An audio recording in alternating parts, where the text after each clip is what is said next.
Hello दोस्तों, स्वागत है आपका हमारे channel thought of the day में। आज मैं आपके लिए लेकर आया हूँ एक और अनोखी कहानी जिसमें आपको एक बहुत ही बढ़िया सीख मिलने वाली है। तो दोस्तों, बिना किसी देरी के हम कहानी को शुरू करते हैं। जो लोग दूसरों की बातों में ध्यान देते हैं वो अक्सर अपने लक्ष्य से भटक जाया करते हैं। ठीक है, कहानी को मैं इस बात से इसलिए शुरू कर रहा हूँ क्योंकि इसका बहुत ही इम्पोर्टेंस है। तो दोस्तों, कहानी के अंदर हम बात करते हैं, यहाँ पर एक संत हुआ करते थे। संत जो गांव-गांव जाकर अपने शिष्यों के साथ अपना जीवन यापन कर रहे थे। वो एक गांव से दूसरे गांव जाते और कभी-कभी किसी न किसी गांव में कुछ ज़्यादा दिनों तक रुक जाया करते थे। तो इसी तरीके से जब वो एक गांव में गए तो वहाँ पर वो कुछ दिनों के लिए रुक गए। संत ने गाँव के बाहर अपनी एक कुटिया बनाई और वहाँ पर रुकने लगे, अपने शिष्यों को शिक्षा देने लगे। तो संत के रुकने की खबर गांव में फैल गई और लोग संत के दर्शन करने आने लगे। लोग अपने गांव की सभी परेशानियां, अपने जीवन की सभी परेशानियां संत को बताते और वो उन परेशानियों का हल देते।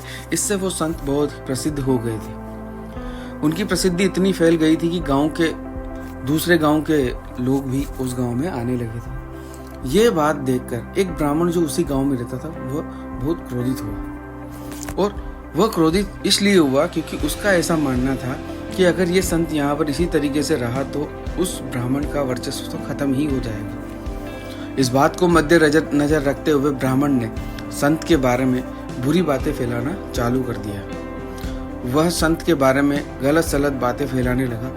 एक दिन ये बातें एक शिष्य को पता लग गई। शिष्य क्रोध से आग बबूला होकर संत के पास गया और बोला कि हे प्रभु, गांव में एक ब्राह्मण आपके बारे में गलत बातें फैला रहा है और आपको भला बुरा कह रहा है। इस बात से मुझे काफ़ी ज़्यादा क्रोध आ रहा है। आप बताएं मैं क्या करूं? संत ने बहुत ही शांत स्वभाव में कहा, शिष्य, तुम्हें उनकी बातों पर ध्यान नहीं देना है, तुम्हें अपने काम को करते रहना है, ठीक है?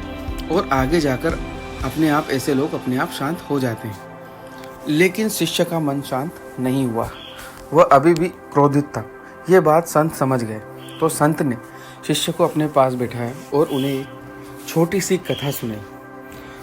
संत ने शिष्य से कहा, बहुत समय पहले की बात है, एक बहुत बड़ा हाथी हुआ करता था। वह हाथी जब किसी गांव से गुजरता तो उस गांव के अंदर काफ़ी सारे कुत्ते उस पर भौंकते, लेकिन हाथी अपनी ही मस्ती में मस्त होकर उस गांव से गुजर जाता।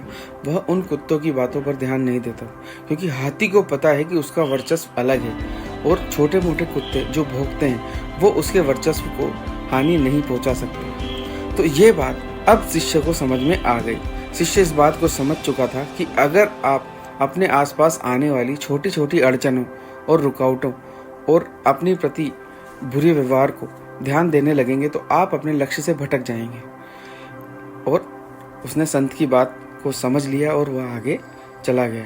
तो दोस्तों, कहानी की जो सीख है वो यहाँ पर यही है कि जब आप अपने जीवन में किसी लक्ष्य पर काम करते हैं तो लोग आपके बारे में भला बुरा कहेंगे। चाहे आप किसी दफ्तर में काम करते हो, चाहे किसी कंपनी में काम करते हो, या चाहे अपनी लाइफ में ही काम करते हो। जब भी आप कुछ अलग करना चाहेंगे तो लोग आपके पीछे से आपकी बुराइयां करेंगे, लेकिन आपको उन पर बिल्कुल ध्यान नहीं देना है। आपको अपना पूरा ध्यान अपने लक्ष्य पर केंद्रित करना है। जब आप अपना लक्ष्य हासिल कर लेंगे तो यही लोग सब आपकी तारीफ करने लगेंगे और आपकी अच्छाइयों को गिनाने लगेंगे। तो उम्मीद करता हूँ दोस्तों, आपको आज की ये कहानी पसंद आई होगी। हम लोग आगे भी आपके लिए इसी तरह की कहानियाँ लेकर आते रहेंगे। बने रहिए हमारे साथ। जय श्री राम, जय भारत, जय हिंद।